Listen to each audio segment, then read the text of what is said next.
शासन पिता भगवान महावीर स्वामी के चरणों में कोटि कोटि वंदन। असीम असीम उपकारी ज्ञानी गुरु भगवंतों के चरणों में कोटि कोटि वंदन। मोक्षगामी सभी आत्माओं को जय जिनेन्द्र। आज हम जिसकी बात करने जा रहे हैं वह है इम्पोर्टेंस ऑफ प्रत्याख्यान, जिसे व्यावहारिक भाषा में कहते हैं ओथ कहते हैं, प्रतिज्ञा कहते हैं, शपथ कहते हैं। तो ये जो हमारे जीवन में इसका स्थान है, इसके बारे में हम आज समझेंगे। जो हम व्यावहारिक जीवन में शपथ, प्रतिज्ञा, ओथ ये जो भी होता है और इसके लिए इसका इम्पोर्टेंस क्या है यह हम समझेंगे। जैसे प्रत्याख्यान कहते हैं तब हम थोड़ा क्या होता है डर जाते हैं, क्योंकि हमें अगर नियम में आना है तो हम कम प्रिफर करते हैं, क्योंकि मानव जन्म से ही विवेकशील, स्वतंत्र, चिंतनशील प्राणी रहा है। उसे बंधन अच्छा नहीं लगता है। लेकिन अगर हम समस्त सृष्टि को देखते हैं तो समस्त सृष्टि नियम के आधार पर ही चलती है। जैसे रोज सुबह सूर्य उगता है, शाम को अस्त होता है, चंद्र उगता है, चंद्र भी अस्त होता है। वैसे ही अगर हमारा जीवन थोड़े नियमों के ऊपर चलते हैं तो एक सुव्यवस्थित हम जीवन जी सकते हैं। अगर हम ऐसे बात अगर देखते हैं तो संकल्प शक्ति और आत्मिक बल अगर हम नियमों के आधार पर चलते हैं तो बढ़ता है। और अगर नियम के विरुद्ध सृष्टि भी हो जाती है तो क्या होता है हमें पता है। अगर समर सीजन में बारिश आ जाती है तो क्या होता है, हमें ही नुकसान होता है। जो भी अनाज है, फल है, धान्य है या सब्जी है उगने होती है सीजन अनुसार, उसको क्या हो जाता है, नुकसान होने लगता है। तो जैसे ही सृष्टि का भी नियम है कि जिस नियम से अनुसार उसे चलना है, उसी अनुसार अगर वो चलती है तो ही एक सुव्यवस्था बनाए रहती है। वैसे ही हमने देखा है कि अगर समाज में जहाँ रहते हैं, परिवार है, कुटुंब है या राजकीय पार्टियां है, सभी में भी नियमों का पालन करना बहुत आवश्यक होता है। जैसे जब भी कोई भी राजकीय पार्टी में कोई नेता बनता है या कोई संस्था में पदाधिकारी होते हैं और कोई अगर हम ऐसा प्रोफेशन करने जा रहे हैं, सभी में एक थोड़े नियम, रूल या शपथ ग्रहण विधि होती है और उसको फॉलो करना बहुत ही जरूरी होता है।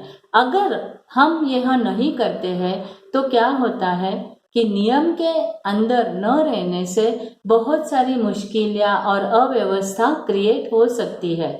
और बहुत बार तो एक जैसे कहते हैं कि वो शपथ विधि जो होती है एक एग्रीमेंट के रूप में हमारे तरफ से एक हस्ताक्षर के रूप में लिया जाता है कि हाँ, मैं यही सभी नियमों का सही तरीके से पालन करूंगा। और जैसे ही संसार में भी हम अगर है तो विवाह के समय भी जो 7 वचन कहे जाते हैं वो 7 वचन भी उसके लिए होते हैं कि जो भी हम विवाह में आगे बढ़ रहे हैं, संबंधों में आगे बढ़ रहे हैं, वो संबंधों को सही तरीके से निभाने के लिए इन वचनों का पालन हम करेंगे।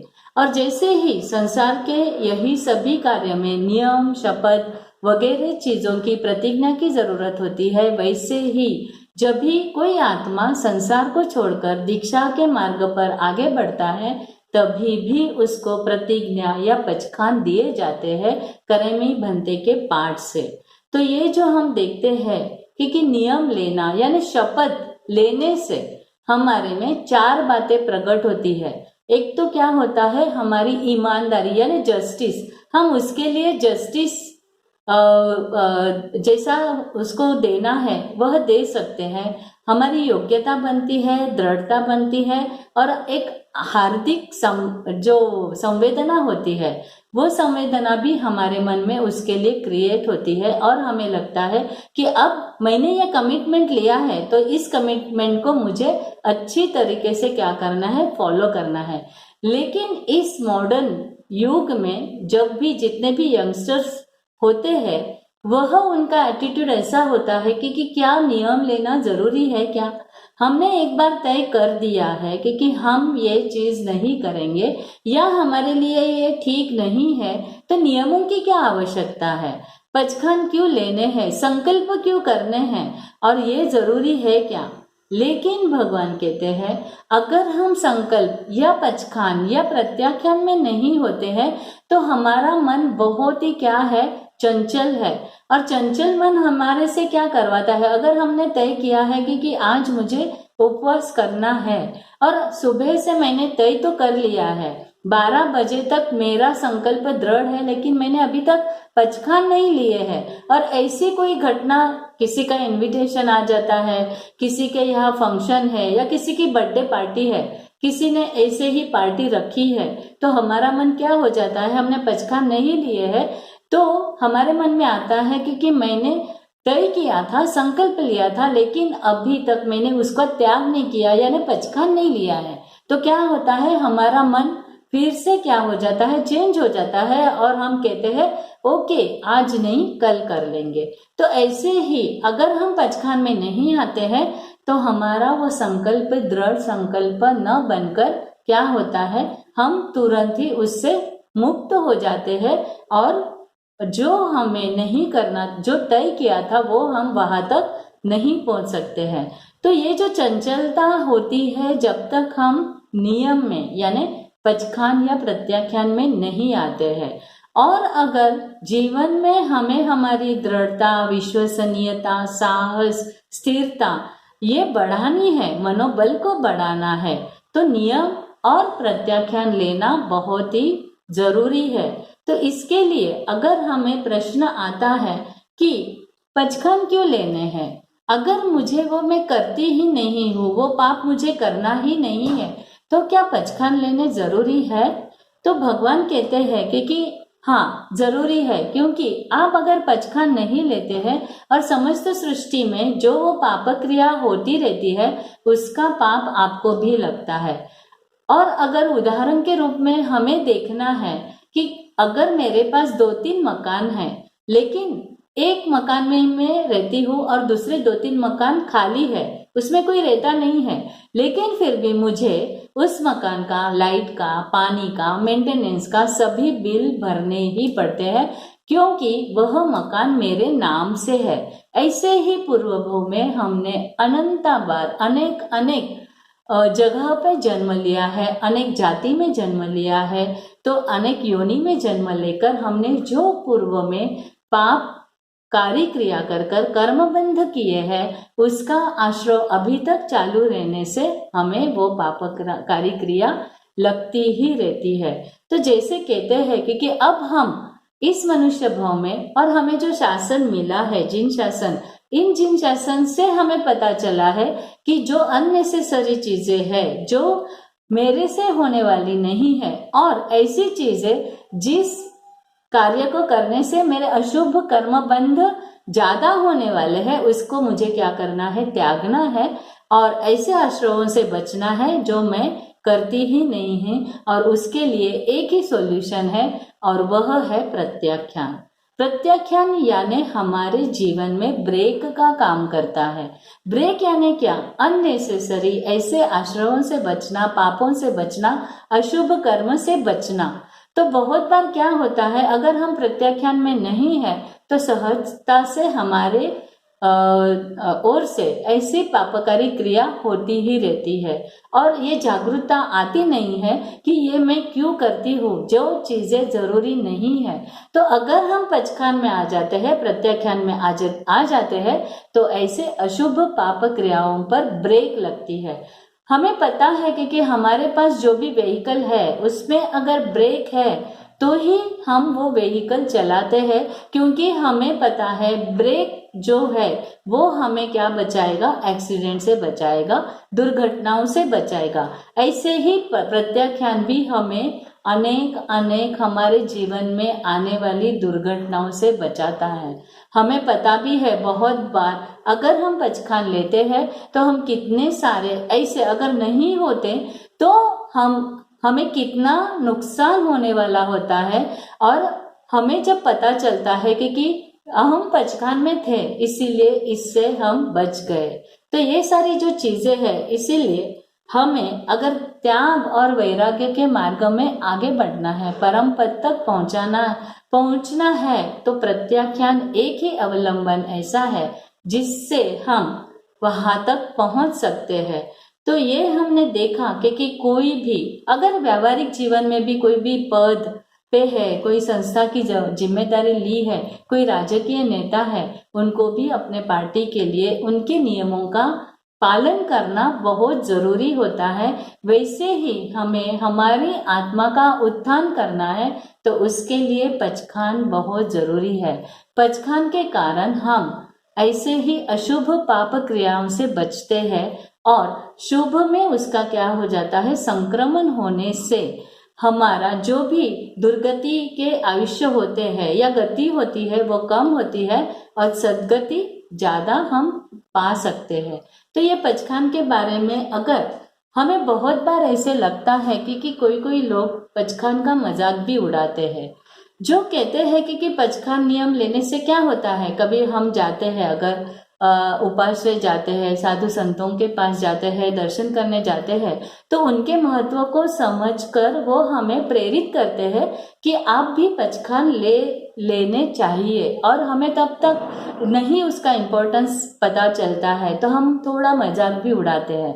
ऐसे ही एक श्रावक जब भी चौमासा स्टार्ट हो गया तो साधु संतों के दर्शन करने जाते हैं, उनसे परिचय होता है। तो एक साधु संतों का भी कर्तव्य होता है कि श्रावक के आत्म कल्याण के लिए उनको प्रेरित करे, और पचखान का महत्व समझाकर उनको वहां पचखान लेने के लिए क्या करे, प्रेरित करने की कोशिश करते हैं। ऐसे ही यह श्रावक जब जाते हैं, साधु संतों के प्रवचन सुनते हैं, तब 2-3 बार इनकी क्या बातें होती है, और साधु संत उनको पूछते हैं कि अब चातुर्मास स्टार्ट हो गया है, तो आप कौन से पचखान लेने जा रहे हो। तभी वो कहते हैं कि हाँ, मैंने देखा है कि आपने भी संसार त्याग कर, आप भी संयम जीवन के पचखान लेकर ये साधु बने हो, और आपने भी 5 महाव्रत ले लिए हैं, तो मुझे भी ऐसे ही 5 नियम लेने का मन हो गया है। तो बहुत ही खुशी होती है साधुओं को ये सुनकर कि ये जो है वो नियम लेने के लिए रेडी है, पचखान लेने के लिए रेडी है। लेकिन वो जब बात करते हैं कि अगर नियम लेने हैं, तो वो पूछते हैं आपने कौन से नियम लेने के लिए तय किया है या डिसीजन लिया है। तो वो कहते हैं, थोड़ा जो होता है ना कि कभी कभी मजाक भी हो जाता है पचखान के पीछे, तो वो कहते हैं कि मैंने जो नियम लिए हैं, मेरे भी 5 नियम ऐसे हैं कि किसी राजा की लड़की से मैं कभी शादी नहीं करूंगा। अब यहाँ पर ना राजा है, तो उसकी लड़की रहना या उससे शादी करना वो संभव ही नहीं है। दूसरा नियम है कि मरने के बाद मैं मेरे हाथ पैर नहीं हिलाऊंगा। तो ऐसे ऐसे जो नियम वो कहते हैं। तीसरा नियम है कि मैं शेर का दूध कभी नहीं पीऊंगा, मैं अपनी पत्नी को विधवा के रूप में नहीं देखूंगा, और 5वां मेरा नियम है कि मैं कोई भी नियम जो है वो लेकर उसका पालन नहीं करूंगा। तो ये क्या हुआ, साधु संतों ने तो हमें प्रेरित करने के लिए पचखान के बारे में जो कहा समझाया, उसका हमने मजाक उड़ा दिया। तो बहुत बार ऐसा होता है कि जब हम कभी किसी के अच्छे के लिए भी कहते हैं ना, तो उसको वो जल्दी क्या होता है, डाइजेस्ट नहीं होता है, और वो पचखान लेने के लिए प्रवृत्त नहीं होता। तो ऐसे समय पर जब भी होता है, हमें ये देखना है कि कभी भी जो कोई हमें प्रेरित करता है, तो वो हमारे आत्म कल्याण के लिए करता है। और इसीलिए वो साधु संत कहते हैं कि तूने जो ये बातें मुझे शेयर की है, तुझे ऐसा लगता है कि तू मुझे धोखा दे रहा है, लेकिन मुझे धोखा नहीं हो रहा है। ये धोखा खुद आप अपनी आत्मा को दे रहे हैं, और ये धोखा छल कपट आपकी आत्मा से ही आप कर रहे हो। तो हम अगर मोक्ष गति को हमें इस 5वें आरे में जाना है, तो ये जो पचखान है, पचखान रूपी प्लेटफॉर्म है, इसी प्लेटफॉर्म के ऊपर पहुंचने वाला मुक्तिपुरी तक पहुंच सकता है। यह देखने के बाद बहुत बार हमें क्या होता है, दृढ़ संकल्प या पचखान के लिए ये भय लगता है कि अगर मैं पचखान ले लेती हूँ और उसका मैं अच्छी तरह से अगर उसको नहीं पाल सकती या पालना मेरे से अच्छी तरह से नहीं होती है, शुद्ध पालना नहीं कर सकती हूँ, तो मुझे दोष लगेंगे। तो इससे बेटर है कि मैं पचखान ही ना लूं। तो पचखान भंग का डर लगता है, लेकिन इससे भी नहीं डरना है, क्योंकि प्रैक्टिस से इसकी शुद्धता बढ़ती है, प्रैक्टिस से मनोबल बढ़ता है और हम पचखान में आगे बढ़ते हैं। क्योंकि हमने देखा है, अगर कभी भी कोई भी संसार के कार्य करते समय भी अगर हम व्हीकल चलाते हैं तो कभी कभी हमारे से ऐसे एक्सीडेंट भी हो जाते हैं। तो क्या हम व्हीकल चलाना ही बंद कर देते हैं? बहुत बार सब्जी सुधारते सुधारते या काटते काटते हमारे उंगली को भी कट हो जाता है, तो क्या हम वो सब्जी सुधारना बंद कर देते हैं? वैसे ही पढ़ते पढ़ते कभी कभी कोई सब्जेक्ट में या क्लास में भी फेल हो जाते हैं तो हम पढ़ाई बंद कर देते हैं। ऐसे ही सभी को ध्यान में रखते समय हमें क्या देखना है कि हो सकता है कि मैंने नियम ले लिया है, प्रत्याख्यान ले लिया है, और कभी कभी उसकी पालना ठीक तरीके से नहीं हुई है, कभी कभी हम भूल जाते हैं, प्रमाद के कारण याद भी नहीं रहता है। फिर भी हम जब भी हमें याद आता है तो उसका हम प्रायश्चित लेकर उसकी क्या कर सकते हैं, फिर से शुद्धता कर सकते हैं। इसीलिए ऐसा हमें नहीं करना है कि भंग होता है इसीलिए हमें वो लेना ही नहीं है। तो ये अगर हम इस तरीके से स्लोली आगे बढ़ते हैं तो ही हम हमारी आत्मा की शुद्धि की ओर आगे बढ़ सकते हैं।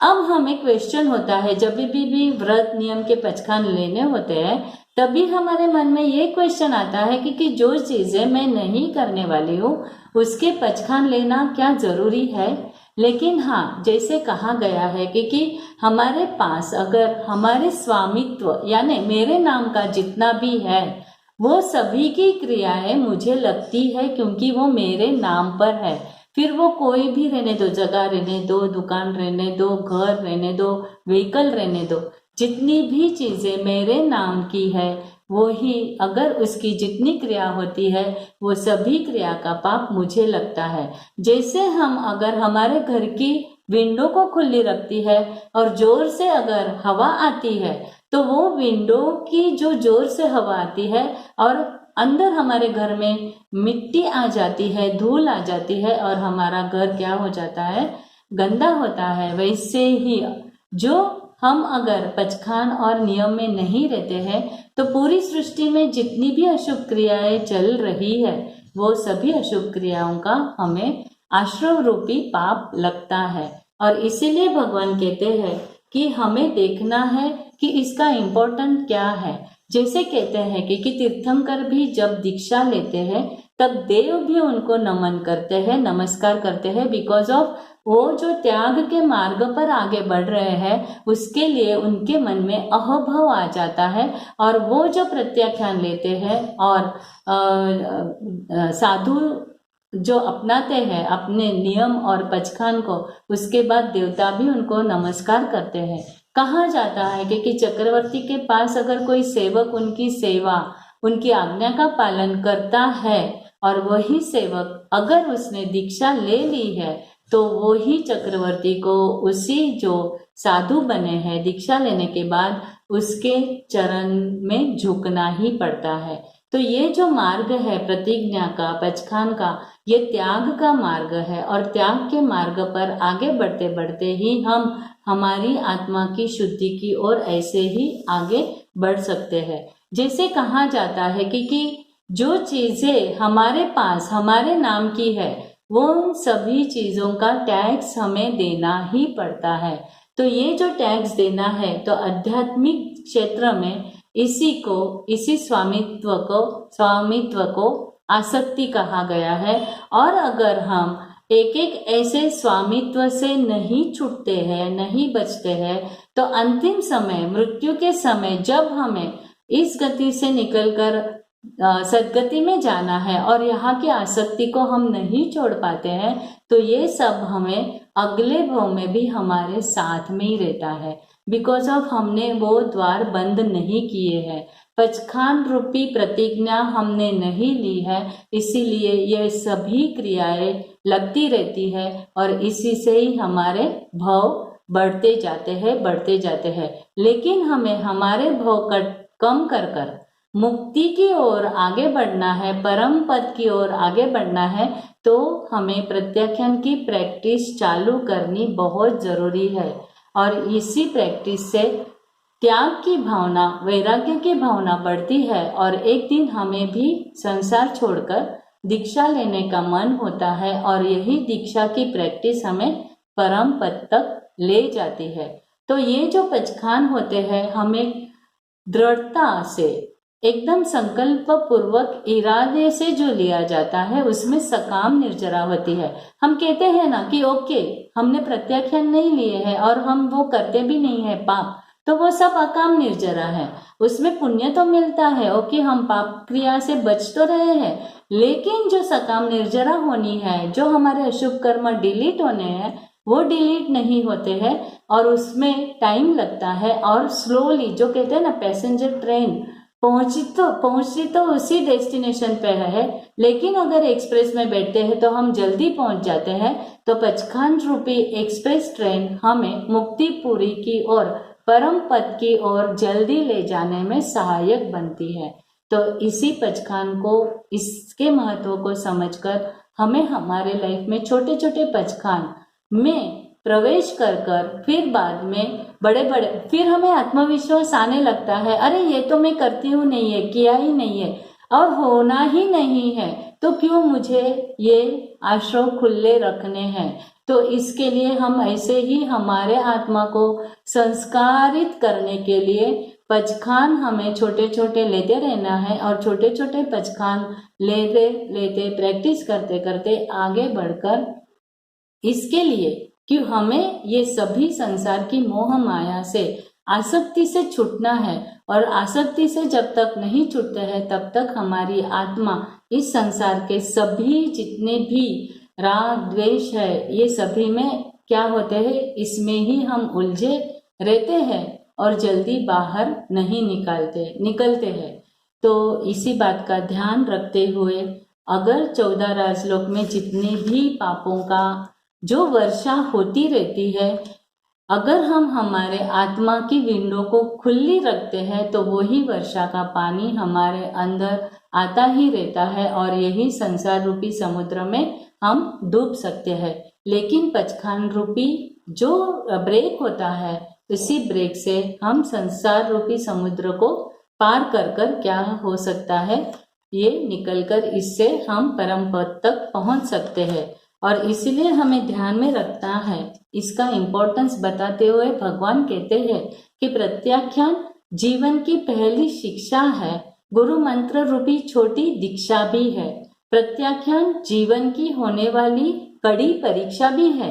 अगर हम प्रत्याख्यान लेते हैं तो थोड़ी तो परीक्षा होती ही है और उसी परीक्षा को हमें क्या करना है, संकल्प से पास करना है। और सच्ची शिक्षा भी है, आध्यात्मिक जीवन के धरातल की मजबूत और सुसंस्कारित नींव भी है और प्रत्याख्यान जीवन निर्माण का, आत्म उत्थान का, मोक्ष मार्ग का नक्शा भी है। हमें जैसे समझा है कि किसी को भी बंधन में रहना या सीमित में रहना पसंद नहीं होता है, लेकिन अभी हम जो देखते हैं सराउंडिंग में, स्वतंत्रता के नाम से जो स्वैराचार बढ़ रहा है और शिथिलता बढ़ रही है और उसके लिए जो हर एक आत्मा का नुकसान हो रहा है, इससे बचना है तो आत्मा को हमें प्रत्याख्यान से संस्कारित करना है। तो आज के सेशन में हमने देखा कि प्रत्याख्यान अगर हमारे जीवन में, उसको हम, और भगवान ने भी जो प्रतिक्रमण आगम है उसमें भी एक आवश्यक कहा गया है कि हमारे 6 आवश्यक है, उसमें से एक आवश्यक है प्रत्याख्यान। तो ये आवश्यक जब कहा गया है, आवश्यक यानी कंपलसरी, हमारे जीवन में उसका स्थान रहना बहुत ही जरूरी है। आज के सेशन में चिनाज्ञा के विरुद्ध कुछ भी कहा गया हो तो उसके लिए मिच्छामि दुक्कडम, मैं सुचिता शाह हैदराबाद से ऐसे ही यूट्यूब चैनल के द्वारा छोटे छोटे अपने जो भी सब्जेक्ट है वो सब्जेक्ट लेकर आऊंगी। अगर आपको पसंद आते हैं तो आप शेयर करिए और सब्सक्राइब करिए हमारे चैनल को। जय जिनेंद्र।